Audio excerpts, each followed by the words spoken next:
ሰላም ጤና ይስጥልን ውድ ሀቅና ሳቅ ሚዲያ ቤተሰቦች እንደምን አላችሁ? ዛሬ ሳምንታዊውን ከስፍራው የተሰኘውን ፕሮግራማችንን እነሆ በሰዓቱ ይዘንላችሁ ቀርበናል። የፕሮግራሙ አዘጋጅና አቅራቢ እኔ ቴድሮስ አያሌው ከመላው የስቱዲዮ ባለሙያዎች ጋር በጋራ በመሆን እስከ ፕሮግራማችን ፍጻሜ ድረስ አብራችሁን እንድትቆዩ እየጋበዝን በዛሬው ዕለት ከአማራ ክልል ከተለያዩ አካባቢዎች ያገኘናቸውን እውነታዎችና መረጃዎች ወደ እናንተ የምናደርሳችሁ ይሆናል። እንዲሁም ዘመቻ አደማሊ በሚል የነ ምሬ አፋባሃ ግሩፕ ምን በወሎ አካባቢ ምን አይነት ጥፋት እያከናወነ እንዳለና ምን እያካሄደ እንዳለ ለእናንተ ለአድማጭ ተመልካቾቻችን የምናደርሳችሁ ይሆናል። እናንተ ይህን ፕሮግራም ላይክ፣ ሼር፣ ሰብስክራይብ እንዲሁም ደግሞ ለቤቱ አዲስ ከሆናችሁ የደወል ምልክቷን በመጫን ይህንን ሚዲያ የሚጫኑ የትኛውን ፕሮግራም ወደ እናንተ እንዲደርሱ ያግዛችኋልና የደወል ምልክቷን ተጫኑ፣ ላይክ አርጉ፣ ሰብስክራይብ አርጉ፣ ሼር አርጉ።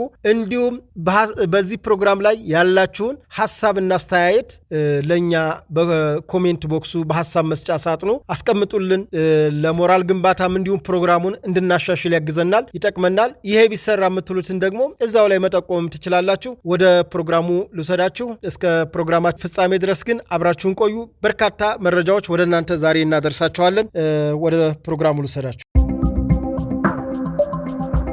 በቀጣይነት የምወስዳችሁ በስሙ ዘመቻ ሰየምንለት ያሉት ግለሰብ ነው። እውነት ለመናገር ይሄ ግለሰብ መጀመሪያም ሲሄዱ ለዚህ ለደቡብ ወሎ ለምዕራብ ወረዳ መረማመጃ ያደረጉት ግለሰብ ነው። እኔ ሁላቸውንም ስለማውቃቸው የሚሰሩትንም ተንኮልና ሸፍጥ ስለማውቀው ያሳዝነኛል። ብቻ አንዳንድ ምስኪኖችን በዚህ ልክ መጫወቻ ሲያደርጓቸው በሞታቸው ይነግዳሉ፣ ከሞቱ በኋላ በስማቸው ይነግዳሉ። ከዛም ደግሞ እንዲህ ያደረግነ እያሉ ማህበረሰቡን ያሰቃዩበታል። ከማህበረሰቡም ሀብት ይመዘብሩበታል። ለዚህ ማሳያው አደማሊ ነው። እንግዲህ አደማሊ የሚባለው ግለሰብ የሞተው ሰኔ 8 ቀን 2017 ዓ.ም በደቡብ ወሎ ዞን በተለምዶ የምዕራብ ወረዳዎች በሚባለው በለጋምቦ አካባቢ ነው። እንግዲህ ለጋምቦ ወረዳ ልዩ ቦታው 04 ቀበሌ ልዩ ቦታው ሆጤ በሚባለው አካባቢ ነው የተገደለው። የተገደለውን በጥምር ጦሩ ነው እርምጃ የተወሰደው። ከሱ ጋር 3 ሰዎች ተደምስሰዋል፣ 5 ሰዎች ላይ ቆስለዋል። በዚህ ሁኔታ ነው አደማሊ ህይወቱን ያጣው። አደማሊ እንደሞተ እኛ ነን እንደውም ስለ አደማሊ ያወራ ነው። ምክንያቱም በአካባቢው ማህበረሰቡን በጣም ሲበጠብጥ ስለነበረ በተለይ የገንዘብ እገታ የሚኒሻ ቤት ነው በማለት የአካባቢው ማህበረሰብ በሬ የተለያዩ ሀብቶችን ይመዘብሩ ስለነበረ እሱም ግብረ አበሮቹም ያንን ስለምናውቅ በሰዓቱ አካባቢው እፎ ያለ በሚል የመንግስት ሚዲያ ዘግቧል። የመንግስት ሚዲያ ማለት በአካባቢው ኮሚኒኬሽን፣ የደቡብ ወሎ ዞን ኮሚኒኬሽን፣ የደቡብ ወሎ ዞን ፖሊስ ሚዲያ፣ የወረዳዎች ኮሚኒኬሽን ሁሉም በሚባል ደረጃ ዘግበዋል። የክልሉም ኮሚኒኬሽን ዘግቦታል።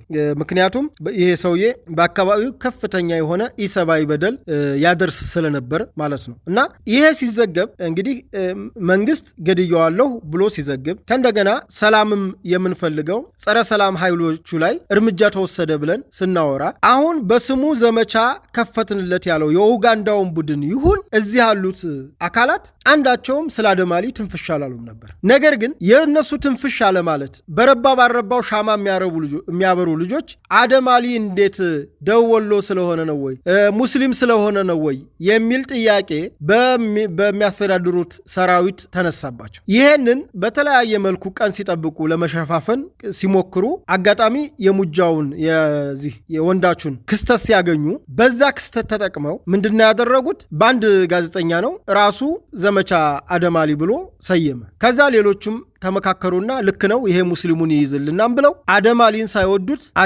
ዘመቻ አደማሊ ቀን 1 ቀን 2 እያሉ መቅጠር ጀመሩ። እና አደማሊን እንደዚህ ጦር ዘመቻ የሰየሙለት ወደውት ወይም ደግሞ ፈልገውት ሳይሆን የሙስሊሙን ማህበረሰብ እንይዝበታለን ብለው ስላመሰቡና ስላመኑበት ነው። ቅጽበታዊ ነው ጋዜጠኛው የሰየመው፣ ስከታተላቸው ነበር። ከዛ በኋላ የጋራ ያደረጉትና ተቀባበሉና ዘመቻ አደማሊን አጧጧፉት እንጂ እስኪ መጀመሪያ ሙጃም ላይ ሆነ የተለያየ ቦታ ያገኙበት ላይ አንድ ቦታ ላይ ስለ አደማሊ ተናግረዋል? አልተናገሩም። የለም አጣምጡልኝ። የለም አንድም ቦታ ላይ ስለ አደማሊ አልተናገሩም። በሁለተኛው ቀን ነው ያችን ነገር ያጋዜጠኛ ደግሞ ምን ያክል እዚህ ያሉትን እንደሚመራቸው አውቃለሁ ተነገራቸው። ያን ዘመቻ አደማሊ የሚለውን ነገር ተቀብለው ቀጠሉ ማለት ነው። ከዛ በኋላ እንግዲህ በዛ ዘመቻ ምን ተገኘ ነው። አጨብጭብ እያለ ወልዲያ ገባን እያለ ከበብነ እያለ ያ ሁሉ ወጣት እንደ ቅጠል ሲረግፍ ያን ሁሉ ወጣት ሲመታ ምን ማለት ጀመሩ? ድሮን ማለት ጀመሩ።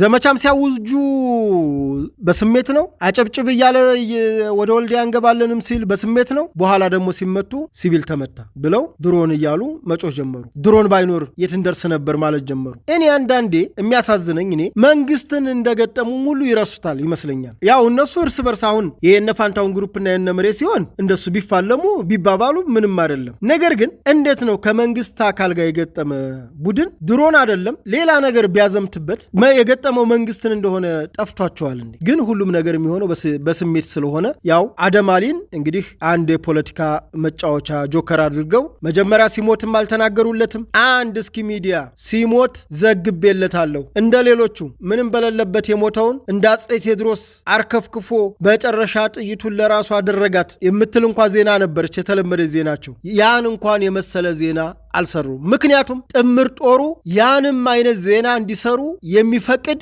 ለውሸት የሚመች አሟሟት አልነበረም የሞተው እና ማስተባበል አልቻሉም። ይሁን በቃ እንዲህ ነበረ እንዲኮነ እንኳ ብለው መናገር አልፈለጉም። ሞቱን ያላወጁለት፣ ሞቱን ያልዘከሩለት፣ ሞቱን ያልተናገሩለት፣ ነገር ግን የሙስሊሙን ማህበረሰብ እንይዝበታለን ብለው ባሰቡት ዘመቻ አደማሊ ብለው እንደገና ሌላ ጥፋት እንደገና ሌላ መዘዝ ይዘው መጡ እና በወልዲያም ዙሪያ የሆነው የሰማችሁት ያያችሁት እኩል ያየነው ነው። እነሱም የመሰከሩት ነው። ያ ሁሉ የሚዲያ ጋጋታ የለም፣ ያ ሁሉ ጫጫታ የለም፣ ሰራዊቱ የለም በአሁኑ ሰዓት። ምክንያቱም ምሳቸውን አግኝተው ተቀምጠዋል። አሁንም ለሌላ ጥፋት እየደገሱ ነው። አያርፉም። አሁንም ጭራሻቸውን እስከ መጨረሻ እስካልተመቱ ድረስ አያርፉም። ነገር ግን ዘመቻ አደማሊ ብለው የሰየሙት መጀመሪያ ሞቱን እንኳ ያላወሩለት ሰውዬ ነው እና ይሄ ግንዛቤ እንዲኖራችሁ ነው። አደማሊ የደቡብ ወሎ አካባቢ ተወላጅ የነበረ በደቡብ ወሎ አካባቢ ሲንቀሳቀስ የነበረ በጥምር ጦሩ በሰኔ 8 ቀን 2017 ዓ.ም በለጋምቦ አካባቢ የተገደለ ሽፍታ ነው። እንግዲህ በዚህ ሽፍታ የተሰየመው ዘመቻ ውጤቱ ምንድነው? ደግሞ ነገ ወዳ ስለምናየው ከዚህ በፊት ዘመቻ ተራራ መቶ ተራራ ይላሉ፣ ዘመቻ ይሻ ብለዋል። ምን ዘመቻው አያልቅም እኮ ዘመቻ አንድነት አሉ።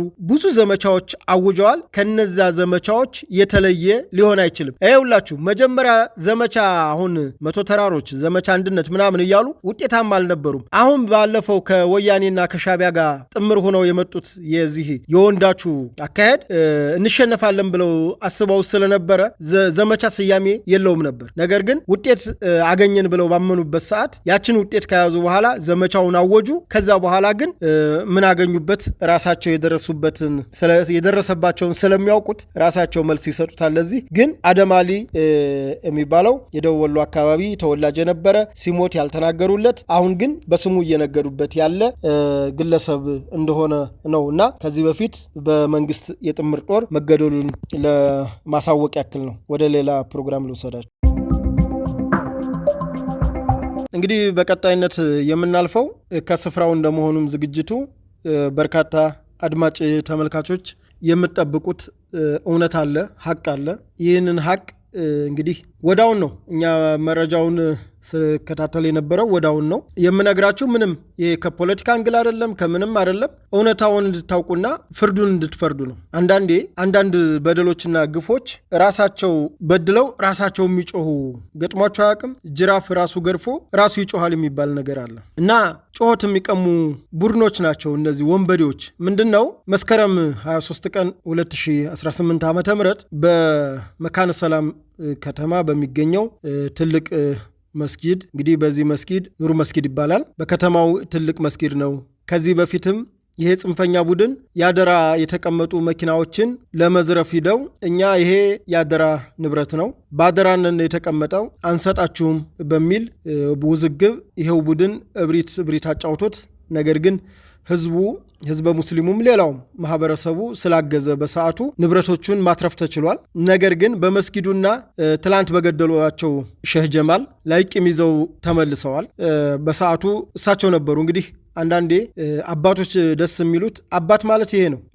ከመንበሩ የማይለቅ ከቦታው የማይለቅ ከቦታው ሆኖ የሚመጣበትን የትኛውንም ኃይል በሚያምነው መንፈሳዊ ኃይል ተማምኖ ያን የመጣበትን ኃይል በቅጡ አግባብ ባለው በመንፈሳዊ መልስ ነው የመለሱት። ከዚህ በፊትም እንደመጡ በአዛን ነው የመለሷቸው። አሁንም ኢሻ ተሰግዶ ህዝበ ሙስሊሙ ወደየቤቱ ከሄደ በኋላ መጀመሪያ ላለመሄድ ያው ማለት የልጆቹ አመጣጥ አዝማሚያቸው ስለታወቀ በቃ ህዝበ ሙስሊሙ እዚያው ለማደር ፈልጎ ነበር። እኚሁ ሼህ ጀማል ከማል የመስጅዱ ያው ምክትል ፕሬዝዳንት ናቸው፣ አሰጋጅ ኢማም ናቸው። በመንፈሳዊ ህይወታቸው ከልጅነታቸው ጀምሮ ከቁርአን ቤት ጀምሮ በትልቅ መንፈሳዊ ህይወት ያደጉ በእምነታቸው የማይደራደሩ ትልቅ አባት ናቸው። በዚህ አጋጣሚ በግልም የሚያውቃቸው ጓደኛ ይዛው ከመካነ ሰላም እየነገረኝ ነበር። በጣም ተወዳጅ አባት፣ በመንፈሳዊ ህይወታቸው የሚተማመኑ አባት ነበሩ። አሁን አንዳንዴ እኔ ለምን ጠንካራ ሰዎችን ለምን እየሄዱ እንደሚያጠቁ ባለፈውም ነግሬያቸዋለሁ። በሲቪል አመራርም ቢሆን ሄደው ጠንካራ አካል ነው እንትን የሚያጠቁት። እነዛ ጠንካራ አካሎች ደግሞ አንድም በመርህ ምንም አንሆንም ከሚል፣ ሁለትም እንደ ሼህ ጀማል ደግሞ በመንፈሳዊ ህይወታቸው ጠንክረው ብሞትም ለፈጣሪ ነው በሚል በጽናት የቆሙ አባቶችን ቢያከብሯቸው መልካም ነበር እና ምንድነው የነገሩ መነሻ መከላከያ ደብቃቸዋን፣ በመስጂዱ መከላከያ ደብቃቸዋን፣ ታጣቂ ደብቃቸዋን የሚል ሐሳብ ያነሳሉ። ሐሳብ በሚያነሱ ጊዜ እሰጥ አገባ ማለት ያው እንግዲህ በዚህ አጋጣሚ ታውቃላችሁ ቤተክርስቲያን መስጂድ አይገባም፣ ታጣቂ ኃይል አይገባም። እንዳማይ ሊገባ ይችላል። ነገር ግን ታጣቂ ኃይል ገብቶ እዛ ቦታ ላይ ወታደራዊ እርምጃዎችን ወታደራዊ ሂደቶችን አያደርግም። ምክንያቱም ያ የአምልኮት ቦታ ነው። የአምልኮት ቦታ እስከሆነ ድረስ መከበር አለበት። ነገር ግን እኒ ዘላን ስለሆኑ የትኛው ይከበራል የትኛው አይከበርም የሚለውን ስለማያውቁ መስጂዱ ውስጥ ወታደር ደብቃቸዋል አሉ። ያን በጣም ሲከራከሯቸው በቃ እሺ ካላችሁ ገብታችሁ እዩ የሚል ነገር ሲመጣ ልክ እንደገቡ የሚገርማቸው ነገር እንደገቡ ወዳውኑ ዘበኛውን ነው የመቱት። ጥበቃውን ሲመቱት ተኩስ ሰምተው እሳቸው ወደ በሩ ሲወጡ ሁኔታቸው በሙሉ ወታደራዊ አያያዝ ነው። በቃ መተኮስ ጀመሩ አግድም ያገኙትን። የዛኔ አዛን ሲሉ እንግዲህ እዛ ላይ ነው የመቷቸው። አሁን ትልቁን ግፍ ትልቁን በደል ከበደል ላይ ደግሞ በደል የሚሆነው ይሄ ግፈኛ ቡድን ይሄንን በደል አድርሶ የሰው ህይወት ቀጥፎ መግደሉ ሳያንስ እንደገና በሌላ ፕሮፓጋንዳ በማይመስል ነገር አንዳንዶቹ ኡጋንዳ ተቀምጠው ሆን ብለው ከዚህ በፊት እኮ የተለያዩ አባቶች እኮ በገዳማት የተለያዩ አባቶች እኮ በመስጊድ እኮ የሰውን ህይወት ነፍስ ታድገዋል። ቤተክርስቲያንም ይሁን መስጊድ ለመጠለል የገባን አካል ሌላ ትንኮሳ እስካላደረገ ድረስ ቤተክርስቲያንም ይሁን መስጊድ ይጠለላል በየትም አካባቢ በየትም። ነገር ግን የክፋታቸው ክፋት አንድ ለመግባት ተደራደሯቸው፣ ግቡ ተባለ፣ ተፈቀደ። ከገቡ በኋላ ወዳውኑ ዘበኛውን መቱት። ዘበኛውን ከመቱ በኋላ እያንዳንዱ ነገር ስላላማራቸው ሸሁ አዛን ጠሩ። አዛን ሲጠሩ ወዳውኑ ህዝቡ ይሰበሰብብናንም ብለው ስላሰቡ ገደሏቸው ማለት ነው መደዳውን፣ እሳቸውንም አገልጋዮችንም። ከእንደገና እገል የሚባለው እኮ 50 አለቃ ነው ወደ ወታደር ነገር ወደ እንትን ለማጠጋጋት መሞከር። በመጀመሪያ መስጊድና ቤተክርስቲያን የገባ ሰው ወጥቶ ይገደላሉ። መጀመሪያ እንደ ቢገባ እንኳ ማለት ነው፣ ያልገባውን ይቅርና። ግን ቂም ስለነበረ ስበብ ስለነበረ የሚፈለገው ተልኮ ስለያዙ ገለዋቸዋል። ይህን ግፍ ያደረሰው አሁንም ዛሬ መግለጫ እየሰጡ ያዩኋቸው ሰዎች አሉ። እነሱ ከስፍራው የታሉና እዛ ቦታ ላይ የመጣው ከጎጃም ያለው የነ አስረስ ማሬ ቡድን ነው የመጣው። የጎጃሙ ቡድን ነው ተሻግሮ የመጣው። የጎጃሙ ቡድን መጥቶ ከገደላቸው በኋላ ከእንደገና የነ ምሬ ግሩፕ ባልነበረበት ባላየው ነገር ይዘባርቃል። ምክንያቱም አንድ ነን ብለው ስላመኑ አንድ ነን ብለው ስላሰቡ ይህንን የሸሁን ግድያ ለማጠፋፋትና ለማለባበስ ይፍጨረጨራሉ። ግን እውነቱ ሸሁን የገደለው ከጎጃም የመጣው ቡድን ነው። የጎጃሙ ቡድን ደግሞ የማን ነው? የነምሬ ቡድን ነው። አፋብሃ የሚባለው ቡድን ነው። ሐሳባቸው ምንድን ነው? እዛ አካባቢ ተሻግረው መጥተው አንድም ይሄን መስጊድ እና በአካባቢ ያሉትን ህዝበ ሙስሊም በዚህ አይነት አካሄድ አንገታቸውን ማስደፋት ነው። ሁለትም በአካባቢው ሲንቀሳቀስ የነበራል የነ ፋንታሁን ሙሐቤ ቡድን፣ እሱም ቡድን ማፈን ነው። ሁለት ነው ዓላማ አድርገው የመጡት በአካባቢው ላይ። ሌላው መከላከያ ከዚህ በፊት እንደነገርኳችሁ አብዛኛው ቦታ ላይ ምርጥ 70 ምርጥ 50 ሚኒሻዎችን እያሰለጠነና እያበቃ እሱ እየለቀቀ ስለነበረ በሚኒሻና በአድማ መከላከል ባለው በክልሉ መዋቅር ይጠበቃል የሚል እሳቤ ተይዞ ነበር የተወጣው። ልክ የጊሸን ማርያም ማስከበር ዓመታዊ ክብረ በዓል ስለነበር እሱን ለማስከበር ከየአካባቢው ኃይል እንደወጣ ሲታወቅ መተው ከተለያየ ቦታ ወረሩ። ከዛ እንዲህ አይነት ጥፋቶችን አደረጉ። አሁን ይሄንን የግፍ ግድያ ራሳቸው አቀነባብረው ራሳቸው ገለው ከፈጸሙ በኋላ እንደ ማውገዝና ዝም እንደማለት እንደገና ሌላ በደል እንደገና ሌላ ነገር መንግስት ነው የመንግስት ኃይሎች ውስጥ ስለነበሩ ነው የተለያዩ ነገሮች ይላሉ። ከእንደገና አሁንም ሌላ መግለጫ ያወጣሉ። ከመግለጫ ላይ መግለጫቸው ደግሞ እርስ በርስ የማይገናኝ እና የመካነ ሰላሙን እኔ የማረጋግጥላችሁ ራሳቸው ያከናወኑት ነው። የነ ዘመነ ግሩፕ የናስረስ ከጎጃም የመጣው የነ ጥላሁን አበጀ ግሩፕ ነው። ይሄንን በትክክለኛ በመረጃም በማስረጃም ነው የምንነግራችሁ። ሌላውን እንግዲህ ከዛ በኋላ በተከሰቱ ነገሮች ላይ ያሉትን የግል እይታዬን እስኪ ለማቅረብ ልሞክር። ምክንያቱም አንዳንዴ የተበሳጨ ሰው ምንም ቢል አይፈረድበትም ይባላል አይደለም። በእምነቱ የመጣን ይቅርና ማንም ሰው አንድ ኢትዮጵያዊ በእምነቱ በሚስቱና በርስቱ የመጣበትን በእነዚህ 3 ነገሮች አይደራደርም ይባላል እና እውነትም ነው፣ ትክክልም ነው። ነገር ግን አንዳንዴ የዚህ ጽንፈኛ ቡድን የዚህ ባንዳና ተላላኪ ቡድን ዓላማው እየታወቀ ግልጽ አጀንዳው እየታወቀ ለቤተ ክርስቲያንም ክብር እንደሌለው እየታወቀ አውደ ምሕረትን ረግጠው የራሳቸውን አስተምሮ እብሪት ተወጥረው ቤተ ክርስቲያንን እንደውም መስቀል አንጠልጥለው ትልልቅ መስቀል አንገታቸው ላይ ጳጳስ እንኳን የማያደርገውን መስቀል አንገታቸው ላይ አድርገው ቤተ ክርስቲያንን ከነሱ በላይ እየደፈረም ያዋረደም የለም። በመጀመሪያ ያነገቡት መስቀል ክብር ያለው በአማኞቹ ክብር ያለው እንዴትም መደረግ እንዳለበት ቀኖና ያለው ነው እንጂ ዝም ብሎ ማንም ሰው እየፈለፈለ አንገቱ ላይ ማሰር አይችልም። ከዛ አልፎ ቄስ የሚይዘውን መስቀል በእጃቸው የያዙ የዚሁ እብሪተኛና ጽንፈኛ ቡድን አባላት አሉ። እንግዲህ እምነቱ የክርስቶስ ነው። ክርስቶስ ያለው ምንድን ነው? ሰይፍን ለሰይፈኞች ነው ያለው። በቃ የቄሳርን ለቄሳር የእግዚአብሔርን ለእግዚአብሔር ነው። ፈጣሪ የሚፈልገው እምነትንና ቅንነትን እንጂ ጠመንጃን አይደለም። በጠመንጃም በሰይፍም የሚጸና እምነት የለም። ይህንን እያወቁ ግን ሆነ ብለው የሞዓ ተዋህዶን አጀንዳ አንግበው ነነም ስላሉ ያን ተግባር ለመፈጸም እንጂ ቤተ ክርስቲያኗ አዛ በቤተ ክርስቲያኗ ትእዛዝ የሚፈጸምም ትግልም ያለ አይመስለኝም። ለዚህም ማሳያው በትላንትናው ዕለት በደቡብ ወሎ ሀገረ ስብከት በተለያዩ አካባቢዎች እንዲሁም ደግሞ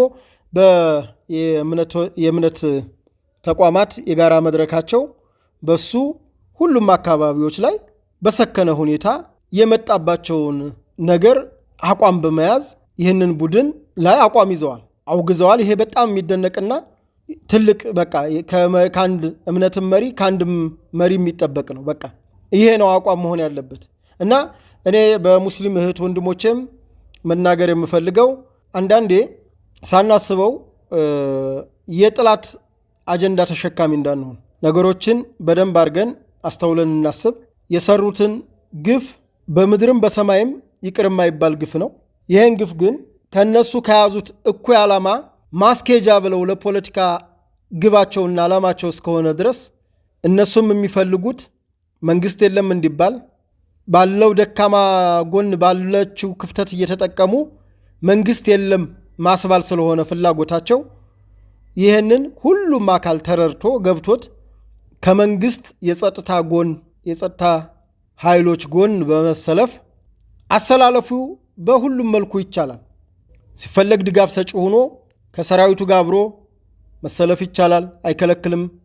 ሲቀጥል መረጃ በመስጠት ባለመተባበር ይህን ጽንፈኛ ቡድን መረጃ በመከልከል ከእንደገና ደግሞ የመንግስት የጸጥታ ቡድን በተሰማራባቸው አካባቢዎች ለመንግስት የጸጥታ አካል ተባባሪ መሆን፣ መረጃ መስጠት፣ ለዚህ ሰራዊት ህይወቱን እየከፈለ የህዝብን ሰላም ለማጽናት የህዝብን የእምነት ነፃነት ለማስከበር። ምክንያቱም የኢትዮጵያ መከላከያ ሰራዊትም ይሁን የአማራ ክልል ጥምር ጦር አጠቃላይ ህገ መንግስታዊ ስርዓቱን የመጠበቅና የማስጠበቅ በኃይል ለመናድ የመጣውን አካል ልክ ለማስገባት እስከሆነ ድረስ ህገ መንግስቱ ከሚለው አንዱ የእምነት ነፃነትን ማስከበር ነው። የእምነት ነፃነት የሚከበረው ደግሞ የህግ የበላይነት ሲሰፍን ነውና የህግ የበላይነት እስኪሰፍን ድረስ መንግስት ህግ አስከብራለሁ ብሎ የክልሉ መንግስት የፌዴራል መንግስት ገብቶ በአማራ ክልልን እየሰራ እንደሆነ ይታወቃል፣ እየታገለ እንደሆነ ይታወቃል። አንድ እጅ ቢያጨበጭብ አይሰማም። ህዝብ ይተባበር፣ ህዝብ ያግዝ። ይሄ ጽንፈኛና ዘራፊ ቡድን ባመጣለት አጀንዳ ባመጣለት ቦይ ሳይፈስ ከመንግስት የጸጥታ አካል ጎን በመሰለፍ ይህን ቡድን በመደምሰስ ዘለቄታ ሰላምን ማረጋገጥ ይቻላል። ይህንን የትኛውም የመንግስት አካል ልደግፍ ቢባል ስለማይከለክል ሁሉም አካላት ከመንግስት የጸጥታ መዋቅር ጎን ተሰልፎ በየዘርፉ ከሁሉም ጋር ተሰልፎ ሕግና ስርዓት እንዲከበር የጋራ ትግል ያስፈልጋልና በጋራ መቆም ነው እንጂ የሚበጀው። አለበለዛ ጠላት የጽንፈኛ ቡድን ሆነ ብሎ የሃይማኖት ግጭትን ለማስነሳት መስጊድ እንደማይገባ ጠፍቷቸው አይደለም፣ ቤተ ክርስቲያን እንደማይገባ ጠፍቷቸው አይደለም። ነገር ግን ሆነ ተብሎ ስለሆነ ጽንፈኛው ቡድን ጠላት በከፈተው ቦይ ሳይፈሰስ አቋም ይዞ ከመንግስት ጎን ተሰልፎ የመንግስትም አጀንዳ ግልጽ እስከሆነ ድረስ በተለይ ደግሞ አማራ ክልል የመረጣችሁት መንግስት እስከሆነ ድረስ ለመረጥከው መንግስት ድጋፍ የመስጠት ከጎኑ የመሰለፍ ሞራላዊም ህጋዊም ግዴታ ስለሆነ ህግ እንዲከበር ከተፈለገ ከህግ አካል ጎን ተሰልፎ ይህንን እብሪተኛ ቡድን ልክ ማስገባት ነው። ከዛ ውጭ ግን መካነ ሰላም ላይ ራሳቸው መጥተው ገፍተው ገለው በሞቱ ተሳልቀው ከዛ በኋላ እኛ አልገደልንም ቢልህ ያየኸውን እውነት በምሰማው ውሸት ካድ ነው እየተባልክ ያለው እና ይህንን የመካነ ሰላም ህዝብ ያውቃል። እዛው መስጂዱ ውስጥ በህይወት የተረፋችሁ ታውቃላችሁ። የሟች የተጎጂ ቤተሰቦች ታውቃላችሁ። እንዲህ አይነት ቅጥፈት አሁን እስከ ዛሬ ስንታገለው መካነ ሰላም ላይ የመጣው ነገር እስከ ዛሬ ምን ያክል ቅጥፈትን መንግስት እየታገለ የመንግስት አካል እየታገለ እንደሆነ ነው ማሳያ የመካነ ሰላሙ የመስጂድ ጭፍጨፋ ነው እና ይህንን ጭፍጨፋ ማንም ህሊና ያለው ማንም ሞራል ያለው ሰው የሚያወግዘው ነው። በራስህ እምነት ስላልመጣ አይደለም። የእምነት ነፃነትን የሚጻረር ኢሰብአዊ ድርጊት ነው። ይህን ድርጊት ሁሉም ሊያወግዝ ይገባል። ነገር ግን አንዳንዴ የደገፍን እየመሰልን የተቃወምንም እየመሰልን ከመንግስት ጋር ሳንጋጭ ከመንግስት ጎን ተሰልፈን ይህን እብሪተኛ ቡድን ህግ የማስከበር አሁን መንግስት ሽፋን ቢሰጠው ለዚህ ቡድን ድርጊቱ አልተደረገም ቢል ከመርህ አኳያ ትይዛለህ። ነገር ግን መንግስት ህግ ለማስከበር እየሞከረ ነው። ነገር ግን የሚተባበር አካል የለም። መረጃ እንኳ እኮ የሚሰጥ አንዳንዴ የለም፣ እውነት ለመናገር ማለት ነው። እና የሚያዋጣው አቋም ይዞ በዚህ ቡድን ላይ አቋም እንደ መንግስት ቁርጠኛ አቋም ይዞ ህዝበ ሙስሊሙ ብቻ አይደለም ለእምነት ነፃነት መከበር የሚታገል አካል ሞራል ያለው አካል ከመንግስት ጎን ተሰልፎ ይህንን እብሪተኛ በኋላ ቀር ትብታብ የተተበተበን ቡድን በጋራ ታግለን ልናጠፋ ይገባል። ይህቺ ባቄላ ከያደር አትቆረጠም ነውና አሁን በዚህ በቡድን በዚህ ገና የመንግስትን ስልጣን ሳይዝ እንዲህ የሆነ ነገ ስልጣን ቢይዝ ምን ሊያሳይ እንደሆነ እንድታስቡትም እፈልጋለሁ። በተረፈ እስኪ ወደ ሌሎች መረጃዎች ልወሰዳችሁ። መልካም። በቀጣይነት የምወስዳችሁ ወደ ተንታ ጅባር ነው። ነገር ግን ተንታ ጅባርን ልመልከት እንጂ ሌሎችንም አካባቢዎች በዚሁ ነግራችሁና የዛሬውን መረጃችንን እዚህ ላይ እናጠናቃለን። ምንድነው ተንታ ጅባር ላይ እንደሚታወቀው ተንታ ወረዳ ማለት መቅደላ አምባ ያለበት አጼ ቴዎድሮስ የመጨረሻዋን ኑዛዜያቸውን የመጨረሻዋን ለኢትዮጵያ ክብር ሲሉ ንጉሱ ተያዙ ከሚባል ንጉሱ ሙተው ተገኙ የሚለው ይሻላም ብለው በክብር በኩራት የተሰዉበት የአብዛኛውን ኢትዮጵያኖች የጀግንነት ጥግ መለኪያ የሆነው ማንነታቸውን የፈጸሙበት ገድል የፈጸሙበት ታላቅ ታሪካዊ ቦታ ነው መቅደላ ማለት። እንግዲህ በደቡብ ወሎ ዞን በመቅደላ በተንታ ወረዳ የሚገኝ ነው ይህ አምባ እና እዚህ ቦታ ላይ ከተማዋ ጅባር ትባላለች። ከግሸንን ለማስከበር ነግሬያቸዋለሁ ባለፈው። ግሸን ማርያምን ለማስከበር ዛጋ ዘረፋና የፖለቲካ ስራ ባለፈው 2017 ዓ.ም የግሸን ዓመታዊ ክብረ በዓል ላይ መስከረም 21 ላይ እንደሰሩ ይታወቃል። ያ እንዳይደገም ተብሎ እዛ የነበረው መከላከያ ግሸንና ዙሪያውን ሲጠብቅ እነሱ የተለቀቁ አካባቢዎች ላይ በመሄድ በመንግስት አካላትም በህብረተሰቡ ላይ ጥቃት ማድረስ ጀመሩ ማለት ነው። አንዱ የጥቃቱ ተጋላጭ ከሆኑት ወረዳዎች ተንታ ወረዳ ነው፣ አጅባር ከተማ ነው። በዚህ ወረዳ ይሄ ጽንፈኛ ቡድን ከገባ በኋላ ያደረገው ምንድነው? ህብረት ሱቅን በመዝረፍ ዱቄት፣ ስኳር፣ ዘይት፣ ነዳጅ፣ መኪና የተለያየ ነገር ዘራርፎ ሲጓዝ መከላከያ ሰራዊት የግሸን ተልኮውን በመፈጸም የመጀመሪያ ያደረገው የተንታን አካባቢ ከዚህ ጸረ ሰላም ቡድን ማጽዳት ነው እና ያን እርምጃ መውሰድ ሲጀምር እግሬ አውጪ ብሎ ይጠፋል። በዛውም አሁን የነገርኳችሁን ግብአቶች በየሜዳው አንጠባጥቦና ተዝረክርኮ እግሬ አውጪ ብሎ ፈርጥጦ አምልጧል።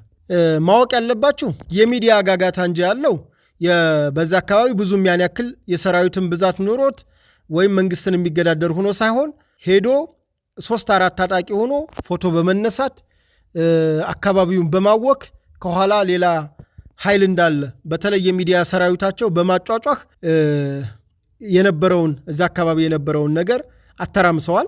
በዛም እንግዲህ እነሱ እንዲህ አይነት የህዝብና የመንግስት ንብረት የሆኑ በማውደም እንዲሁም ደግሞ ለገበሬው የመጣ ማዳበሪያ፣ ስኳር፣ ለህብረተሰቡ የመጣውን ስኳር፣ ዘይት፣ ነዳጅ የህብረተሰብ መገልገያ የሆነው ለአምቡላንስ መጠቀሚያ የሆኑ ነዳጅ፣ የቤንዚንና የናፍጣ ነዳጆችን በመጫን ለማምለጥ ሲሞክር ተይዘዋል። እቃው ተይዟል።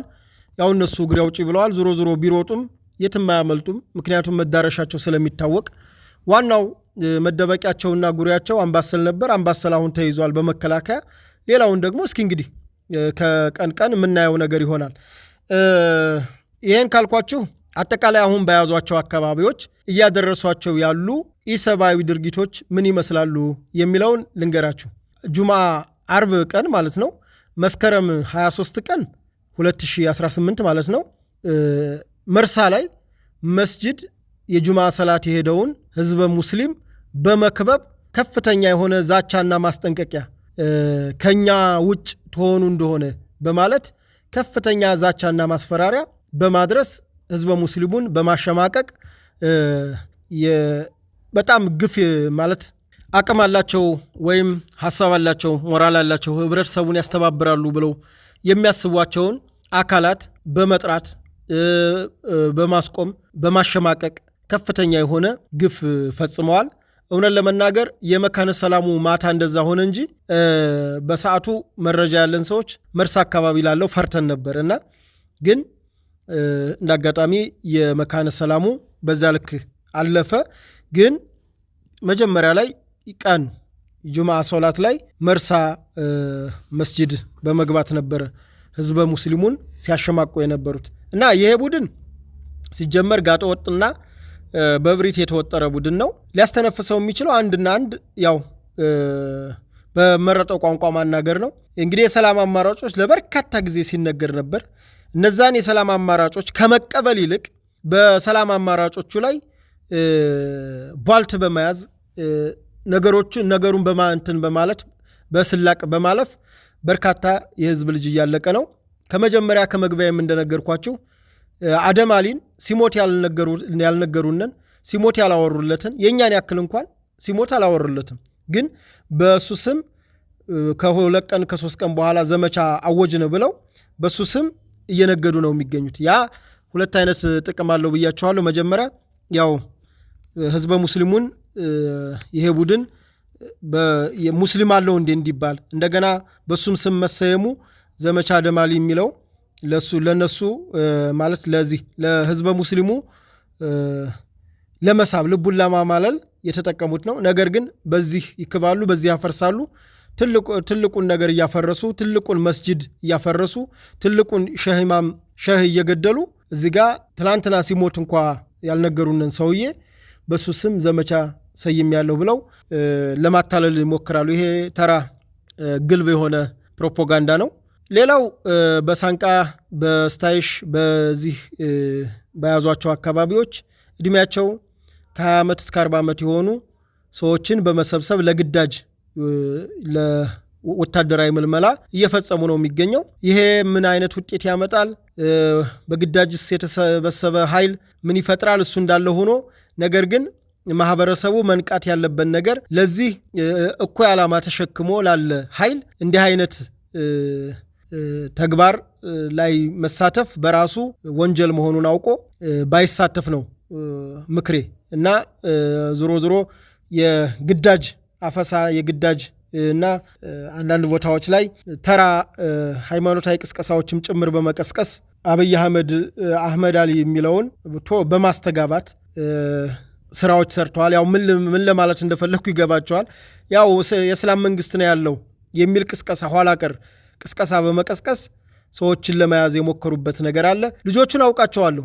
በጣም ጥላቻ ያለባቸው እብሪተኞች፣ በቃ ከዚህ ግባ የማትሏቸው ሰዎች ናቸው። ግን ምን ታረጉታላችሁ? የተወሰነም ቢሆን የሚከተላቸው አካል ስላለ ነገሩን ግልጽ ማድረግና መታገልም ስላለብን ነውና ሌሎቻችሁም እንትን ሳትሉ ግራ ሳትጋቡ አቋም ይዛችሁ ይህንን አጥፊ ቡድን መታገል እንዳለብን ነው። ሌላው በዋጃ አካባቢ የሚንቀሳቀሰው በተለይ በአዲስ ቅኝ በኩል የሚንቀሳቀሰው ወደ ትግራይ የሚሄዱትን ከመሃል ሀገር ከደራ አካባቢ የሚሄዱትን ጤፍ በመዝረፍ እስካሁን ባለኝ ወደ 8 መኪናዎች አንዱ ተሳቢ ነው እስከ 80 እስከ 100 ኩንታል በማውረድ ይሄ ነጋዴውን በተለይ ከደራና ከተለያየ አካባቢ የሚመጣው ጤፍ የሚነግዱት ደራ አካባቢ የሚመጡ ሰዎች ናቸውና እነዛን ሰዎች በጣም እያሰቃዩቸውና አንዳንዶቹ አቅላቸውን ስተዋብደው ሁሉ የወጡበት ሁኔታ ነው ያለውና በጣም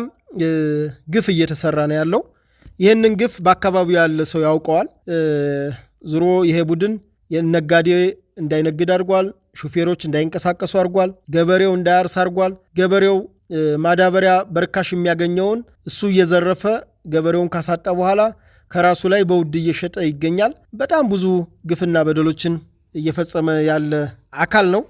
በተረፈ እንግዲህ ሌሎቹን መረጃዎች ሮብ ከአበበች ካሳይ ጋር ባለን ወቅታዊ ጉዳዮች ላይ የምናቀርብ ይሆናል። የዛሬውን ከስፍራው ዝግጅታችንን እዚህ ላይ አጠናቀቃለሁ። ፕሮግራሙን አዘጋጅቼ ያቀረብኩላችሁ እኔ ቴዎድሮስ አያሌው፣ በቴክኒኩ አጠቃላይ ባለው ስራ ደግሞ ይህን ፕሮግራም ወደ እናንተ ያደረሱት የሀቅና ሳቅ የቴክኒክ ቡድኖች ናቸው። እጅግ አድርጌ አመሰግናለሁ። ለዛሬው መነሻችንም መድረሻችንም ኢትዮጵያ ናት።